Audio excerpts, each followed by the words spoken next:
தோழர், இந்த போராட்டம் இங்கே நடக்குது.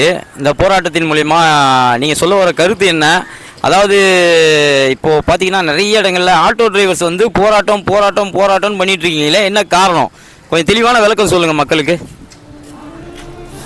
ஆட்டோ தொழிலை பொறுத்த வரைக்கும் வந்து டீ போர்டு, ஒயிட் போர்டுன்னு ஒன்று, ஓன் போர்டுன்னு ஒன்று இருக்குது. இது வந்து டீ போர்டு மக்களுக்கு வந்து பப்ளிக் சர்வீஸ் பண்ணுறது.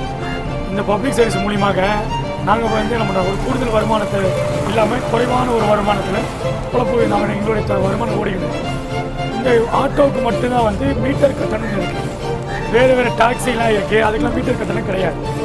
கடந்த மீட்டர் கட்டணம் 13ஆம் ஆண்டு 2013ஆம் ஆண்டு நிர்ணயிக்கப்பட்டது.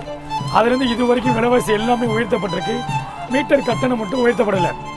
இன்றைக்கி இருக்கக்கூடிய நவீன காலத்தில் இந்த ஓலா, ஊபர் எல்லாமே வந்துடுச்சு. அவங்க முடிவு பண்ணக்கூடிய ரேட்டில் தான் வந்து பயணிக்கிற மாதிரி இருக்குது. எந்த அளவுக்கு அப்படின்னா எங்களுடைய குழந்தைங்களுக்கும் எங்கள் குடும்பத்துக்கும் தேவையானதை பூர்த்தி பண்ண முடியல. இந்த தொழிலை விட்டு எங்களால் போகவும் முடியாத காரணத்தினால தொடர்ந்து ஆர்ப்பாட்டம் ஓடிக்கிட்டே நடந்துக்கிட்டே இருக்கு. எங்களுடைய கோரிக்கை என்னென்னா, நாங்கள் வந்து எங்களுடைய மீட்டர் கட்டணத்தை உயர்த்தணும்.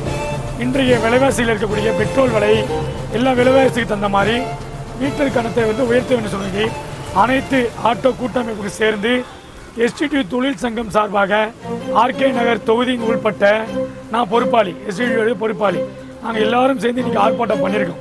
இந்த ஆர்ப்பாட்டம் தொடர்ந்து இருக்கும். நீங்கள் எங்களுக்கு நியாயமான கோரிக்கையான இதை நீங்கள் என்னைக்கு வந்து மக்கள் வந்து இந்த போக்குவரத்து அரசு, தமிழக அரசு நீங்கள் நிர்ணயம் செய்கிறீங்களோ, மீட்டர் கட்டணத்தை நிர்ணயம் செய்கிறீங்களோ, அன்னைக்கு வரைக்கும் எங்களுடைய போராட்டங்களும் எங்களுடைய கோரிக்கைகளும் தொடர்ந்து நடைபெறும்னு எங்களுடைய அனைத்து ஆட்டோ சங்கம் சார்பாக தெரிவித்துக் கொள்கிறேன். நன்றி தோழர்.